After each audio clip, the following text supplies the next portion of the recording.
BDJS നേതാവ് തുഷാർ വെള്ളാപ്പള്ളി ചേർത്തലയിൽ മാധ്യമങ്ങളെ കാണുകയാണ്. അതിന്റെ തത്സമയ ദൃശ്യങ്ങളിലേക്ക്. മാവേലിക്കര നിയോജകമണ്ഡലത്തിൽ ശ്രീ തഴവ സഹദേവൻ, ഇടുക്കി ശ്രീ ബിജു കൃഷ്ണൻ. ഇനി 2 സീറ്റുകൾ തൃശ്ശൂരും അതുപോലെ തന്നെ വയനാടുമുണ്ട്. അത് വരുന്ന നാളെ അല്ലെങ്കിൽ മറ്റന്നാൾ അതിനെക്കുറിച്ച് ഒരു BDJSന്റെ സംസ്ഥാന കൗൺസിൽ കൂടിയ ശേഷം തീരുമാനമെടുത്ത് ഡിക്ലെയർ ചെയ്യാനാണ് തീരുമാനിച്ചിട്ടുള്ളത്. ഞങ്ങൾ കാര്യം ഇപ്പോൾ പ്രത്യേകിച്ച് രാഹുൽ ഗാന്ധി ഇവിടെ വയനാട് വരികയാണെന്നുണ്ടെങ്കിൽ അവിടെ ഏത് സ്ഥാനാർത്ഥി വരണമെന്നുള്ളത് ഇപ്പം BDJS ഒറ്റയ്ക്ക് തീരുമാനിക്കാൻ പറ്റുന്നത് മാത്രം ഒരു കാര്യമല്ലല്ലോ. അത് തീർച്ചയായും NDAയിൽ മറ്റുള്ള ആളുകളൊക്കെ ആയിട്ട് കൂടിയാലോചിച്ച് വേണം ഒരു തീരുമാനം എടുക്കാൻ. അതിനുവേണ്ടിയാണ് അത് സ്വല്പം വൈകി നിൽക്കുന്നത്.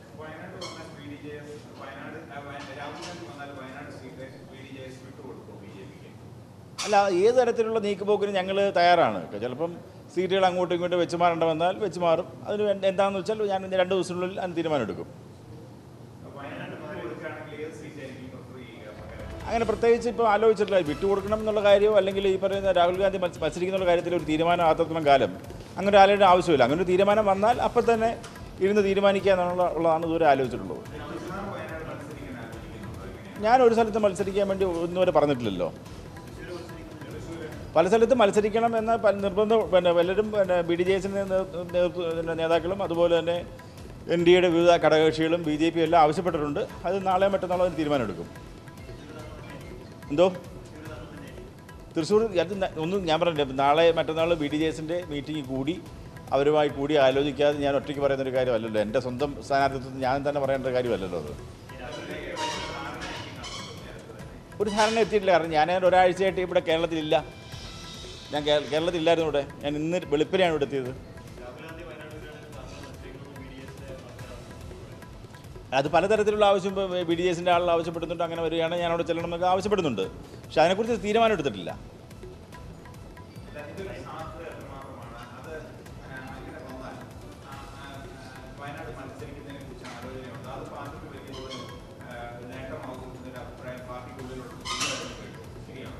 അല്ല, അങ്ങനെ അഭിപ്രായം പലർക്കും ഉണ്ട്. പാർട്ടിക്കുള്ളിൽ അകത്തുള്ള പലർക്കും അവിടെ മത്സരിക്കണം, അങ്ങനെ വരികയാണ് മത്സരിക്കണം എന്നൊക്കെ അഭിപ്രായമുണ്ട്. പക്ഷെ അതിനെക്കുറിച്ചൊരു തീരുമാനം ഇതുവരെ എടുത്തിട്ടില്ല. കാരണം എന്തോ BJP അങ്ങനെ ഒരു ആവശ്യം ഇതുവരെ പറഞ്ഞിട്ടില്ല. അവിടെ അങ്ങനെ ഒരു സീറ്റ് വിട്ടു തരണമെന്നോ അല്ലെങ്കിൽ ഞാൻ മത്സരിക്കണോ അവിടെ മത്സരിക്കണമെന്നോ ഒരു ആവശ്യമൊന്നും അവരാരും ആവശ്യപ്പെട്ടിട്ടില്ല. പക്ഷേ അത് ഇപ്പം അങ്ങനെ ഒരു സ്ഥാനാർത്ഥിത്വം അവിടെ വരികയാണെന്നുണ്ടെങ്കിൽ അപ്പം തന്നെ കൂടി തീരുമാനങ്ങൾ എടുക്കാമെന്നാണ് കേന്ദ്ര നേതൃത്വവും അതുപോലെ തന്നെ സംസ്ഥാന നേതൃത്വവും ഒക്കെ തീരുമാനിച്ചിട്ടുള്ളത്.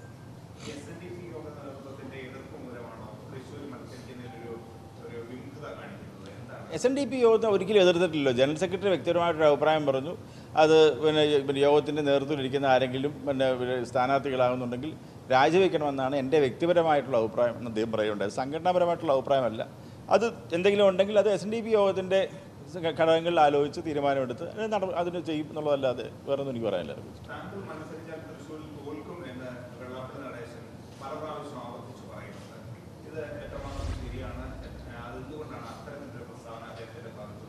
അതെനിക്കറിയില്ല. കാരണം അങ്ങനെ തോക്കാനുള്ള യാതൊരു സാഹചര്യവുമില്ല. കാരണം കേരളത്തിൽ എന്താണെങ്കിലും ഇപ്രാവശ്യം NDA ഏറ്റവും കുറഞ്ഞത് ഒരു 4-5 സീറ്റിലെങ്കിലും ജയിക്കാനുള്ള സാധ്യത ഇന്ന് നിലനിൽക്കുകയാണ്.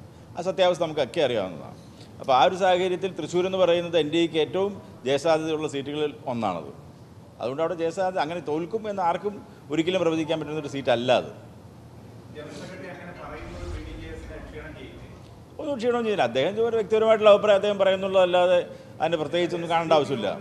അത് എപ്പോഴും അദ്ദേഹം പറയാറുള്ളൂ എൻ്റെ വ്യക്തിപരമായ അഭിപ്രായമാണ്, അതല്ലാതെ സംഘടനയുടെ അഭിപ്രായമല്ല എന്ന് വളരെ വ്യക്തമായി പറയുന്നുണ്ട് അദ്ദേഹം.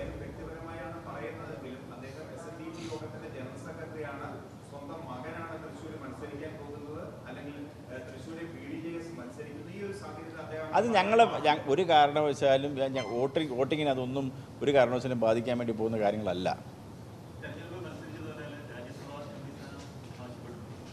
ഒരു ആവശ്യങ്ങളും ഞങ്ങൾ മുമ്പോട്ട് വെച്ചിട്ടില്ല. അങ്ങനൊരു കാര്യം തരാമെന്നും പറഞ്ഞിട്ടില്ല. ഇല്ലില്ല.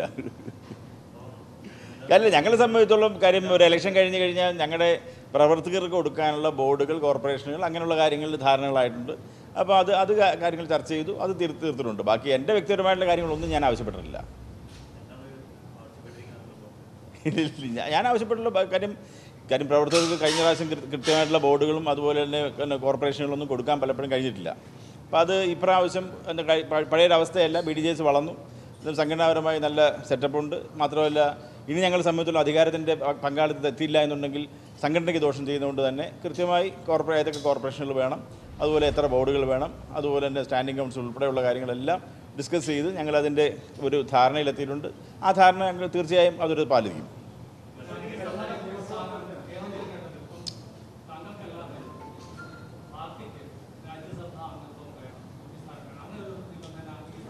അങ്ങനെ ഒരു നിബന്ധന ഇതുവരെ വെച്ചിട്ടില്ല ഞങ്ങൾ.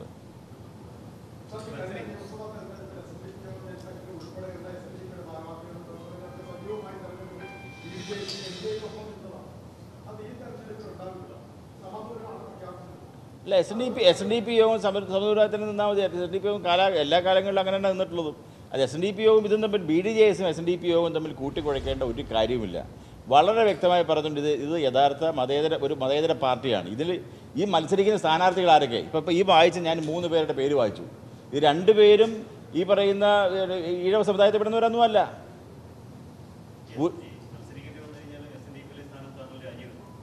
അല്ല, അതിപ്പം സംഘടന ഞാൻ ആലോചിക്കേണ്ട കാര്യമാണല്ലോ. അത് വേണ്ടി വന്നാൽ ആ സമയത്ത് ആലോചിച്ച് ചെയ്യും.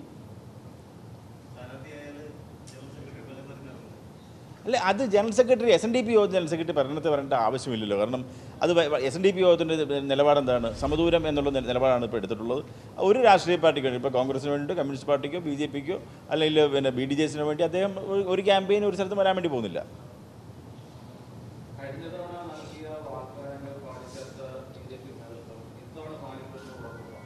കഴിഞ്ഞ പ്രാവശ്യം അങ്ങനെ വാഗ്ദാനം എന്ന് പറയാൻ കൃത്യമായിട്ടുള്ള ഇതുപോലെ ധാരണയില്ലായിരുന്നു. ഒന്നാമത് ഞാൻ ഇന്ന സാധനങ്ങൾ വേണം എന്ന് പറഞ്ഞുകൊണ്ട് ധാരണയിലൂടെ ഉണ്ടാക്കിയിട്ടല്ല യഥാർത്ഥത്തിൽ അങ്ങനെ ഞങ്ങൾ ഒരുമിച്ച് ഇത് വരികയുണ്ടായത്.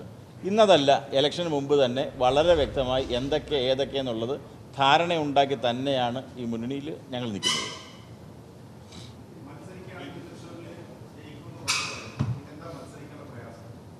അല്ല, ഞാൻ പറഞ്ഞില്ല, ഇതിപ്പോൾ ഞാൻ ഒറ്റയ്ക്ക് എൻ്റെ സ്ഥാനാർത്ഥിത്വം ഞാനല്ലല്ലോ പ്രഖ്യാപിക്കേണ്ടത്. അത് ഞാൻ എൻ്റെ ഇപ്പോൾ പാർട്ടിയിലെ BDJSൻ്റെ സംസ്ഥാന കൗൺസിൽ കൂടിയ ശേഷം മത്സരിക്കണമെന്ന് പറഞ്ഞാൽ തീർച്ചയായും മത്സരിക്കും, അത് എവിടെ ആണെങ്കിലും.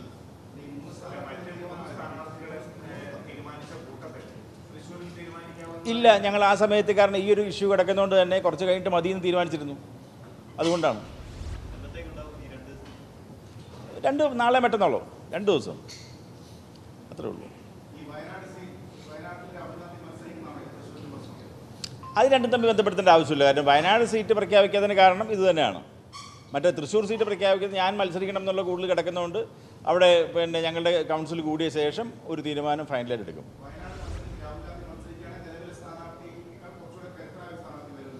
അല്ല, നിലവിലൊരു സ്ഥാനാർത്ഥി അവിടെ ഇല്ല. ഞങ്ങളൊരു സ്ഥാനാർത്ഥി അവിടെ തീരുമാനിച്ചിട്ടില്ല, പ്രഖ്യാപിച്ചിട്ടില്ല. പല ആളും പലരും മത്സരിക്കാൻ വേണ്ടി പോകുന്നൊക്കെ പറഞ്ഞ് പലരും ഇറക്കുന്നുണ്ടോ. പക്ഷേ അതിനകത്തൊന്നും കാര്യമില്ല. ഇപ്പം ഞങ്ങളെ സംബന്ധിച്ചിടത്തോളം അവിടെ ആര് വരണം എന്നുള്ളത് അവിടെ മറ്റ് കോൺഗ്രസിൻ്റെ കൂടെ സ്ഥാനാർത്ഥി നിശ്ചയിച്ചിട്ട് വേണം എന്നൊരു തീരുമാനമാണ് ഉള്ളത്. അല്ല, BDJS ചിലപ്പോൾ അത് മത്സരിക്കാൻ വേണ്ടി പോകുന്ന BJPയുടെ സ്ഥാനാർത്ഥിയായിരിക്കും. ഞങ്ങൾ വേറെ സൈഡിലേക്ക് ചിലപ്പോൾ മാറാം. അതൊക്കെ മാറ്റാമല്ലോ, വലിയ കാര്യമല്ലല്ലോ. അല്ല, ഇതിപ്പോൾ അങ്ങോട്ടും ഇങ്ങോട്ടും മാറ്റാൻ വേണം. 5 എന്നുള്ളത് 2 മത്സരിക്കാൻ ഞങ്ങൾ തയ്യാറാണ്. ഞങ്ങൾക്കിപ്പോൾ 5 എന്നുള്ള എണ്ണത്തിൻ്റെ പുറത്ത് പോകേണ്ട ആവശ്യമില്ല. 2 മത്സരിക്കാൻ ഞങ്ങൾ തയ്യാറായിട്ട് നിൽക്കുമ്പോൾ ഞങ്ങൾക്കിപ്പോൾ എണ്ണത്തിൻ്റെ പുറത്ത് ബഹളം ഉണ്ടാക്കേണ്ട കാര്യം. NDAയുടെ കൺവീനർ എന്നുള്ള നിലയ്ക്ക് NDAയിൽ ജയസാധ്യതയുള്ള സീറ്റുകളിൽ ഏത് പാർട്ടിക്ക് കൊടുത്താലും ആ ആളുകളെ ജയിപ്പിച്ചെടുക്കുക എന്നുള്ളതാണ് ഞങ്ങളെ സംബന്ധിച്ചുള്ള ഏറ്റവും പ്രധാനം. അതല്ലാതെ സീറ്റിൻ്റെ എണ്ണം കൂട്ടുക എന്നുള്ളതല്ല.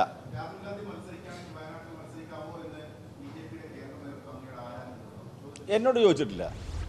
ഇല്ല. അല്ല, ആവശ്യപ്പെട്ടിട്ടില്ലല്ലോ. പിന്നെ അത് കഴിയുമ്പോൾ ആലോചിച്ചിട്ടില്ലേ പറയാൻ പറ്റത്തുള്ളൂ.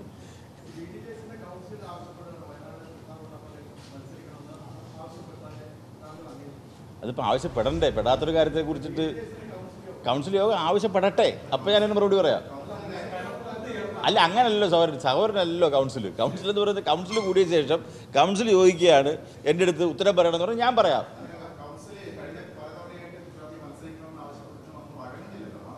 ഇല്ല, ഞാൻ മത്സരിക്കാൻ തയ്യാറാണല്ലോ. ഞാൻ മത്സരിക്കുന്ന എതിരൊന്നുമല്ല.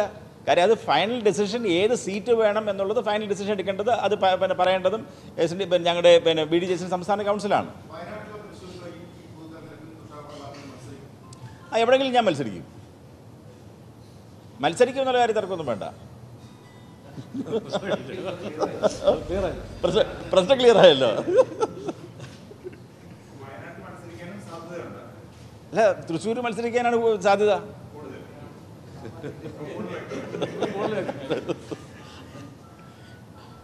കാര്യം ഇത് മുഴുവൻ ചർച്ച ചെയ്ത് ഞാൻ ഒറ്റയ്ക്ക് പ്രഖ്യാപിക്കേണ്ട ഒരു കാര്യമല്ലത്. കാര്യം പ്രത്യേകിച്ച് ബാക്കിയുള്ള ആളുകളെക്കുറിച്ച് നേരത്തെ തന്നെ ഒരു ധാരണ ഉണ്ടായിരുന്നു. അപ്പോൾ ആ ഓരോ സീറ്റുകൾ എടുത്ത സമയത്ത് തന്നെ ഇന്ന ആളുകൾക്ക് എന്ന് ഉദ്ദേശിച്ച് തന്നെയാണ് ആ സീറ്റുകൾ എടുക്കുകയും ചെയ്തത്. അപ്പോൾ അതുകൊണ്ട് തന്നെ അവരെ 3 പേരെയും ആക്ച്വലി അവരെല്ലാം വർക്ക് ഇവിടെ തുടങ്ങിക്കഴിഞ്ഞു, കുറേ 2-3 ആഴ്ചയായിട്ട്. അപ്പോൾ ഞങ്ങൾ പ്രഖ്യാപിക്കുന്നതിന് വേണ്ടിയിട്ട് ഞാൻ കുറച്ച് ശരിക്കും പറഞ്ഞാൽ 1.5 ആഴ്ചയായിട്ട് ഞാനിവിടെ ഇല്ല. അപ്പോൾ ഞാൻ വന്ന ശേഷം ചെയ്യാം എന്നുള്ളൊരു അഭിപ്രായം പറഞ്ഞുകൊണ്ടാണ് ഇത് ചെയ്തത്. അങ്ങനെ പരിഗണനാ ലിസ്റ്റ് ഇതുവരെ ഇല്ല. കാരണം അത് കംപ്ലീറ്റ് പഠിക്കാതെ ഇപ്പം പ്രത്യേകിച്ച് ഇങ്ങനൊരു സാഹചര്യം വരുമ്പോൾ അത് എൻ്റെയും മുഴുവൻ ആളുകളും കൂടിയ പ്രധാന കക്ഷിയായ BJP-യുമായിട്ട് കൂടി ആലോചിക്കാതെ നമുക്കൊരു തീരുമാനം എടുക്കാൻ കഴിയില്ലോ അക്കാര്യത്തിൽ. തുഷാർ വെള്ളാപ്പള്ളിയുടെ വാർത്താ സമ്മേളനമാണ് പുരോഗമിക്കുന്നത്. ഏതായാലും ഒടുവിൽ അദ്ദേഹം അക്കാര്യം വ്യക്തമാക്കി, മത്സരിക്കും. അത് കൂടുതൽ സാധ്യത തൃശ്ശൂർ തന്നെയാണ്. പക്ഷേ രാഹുൽ ഗാന്ധി വരികയാണെങ്കിൽ മണ്ഡലം വെച്ചുമാറാനുള്ളൊരു താല്പര്യം ആ വാക്കുകളിൽ പ്രകടമാണ്. ഏതായാലും രാജിവെച്ച് SNDP ഭാരവാഹിത്വം രാജിവെച്ച് മത്സരിക്കുക എന്ന് വെള്ളാപ്പള്ളി പറഞ്ഞത് അത് വ്യക്തിപരമായ അഭിപ്രായം മാത്രമാണ് എന്നൊക്കെ ആണ് തുഷാർ വെള്ളാപ്പള്ളി അക്കാര്യത്തിൽ സൂചിപ്പിക്കുന്നത്. ഏതായാലും മത്സര രംഗത്ത് തുഷാർ വെള്ളാപ്പള്ളി ഉണ്ടാകും എന്ന് ഉറപ്പിച്ചു. നാളത്തെ BDJ സംസ്ഥാന നേതൃയോഗത്തിനു ശേഷം തീരുമാനമുണ്ടാകും എന്നാണ് സൂചിപ്പിച്ചത്. വയനാട്ടിലേക്ക് ഇനി മത്സരം മാറുമോ എന്നതാണ് മറ്റൊരു ശ്രദ്ധേയമായ കാര്യം. ആ നിലയിൽ മറ്റ് സ്ഥാനാർത്ഥികളെ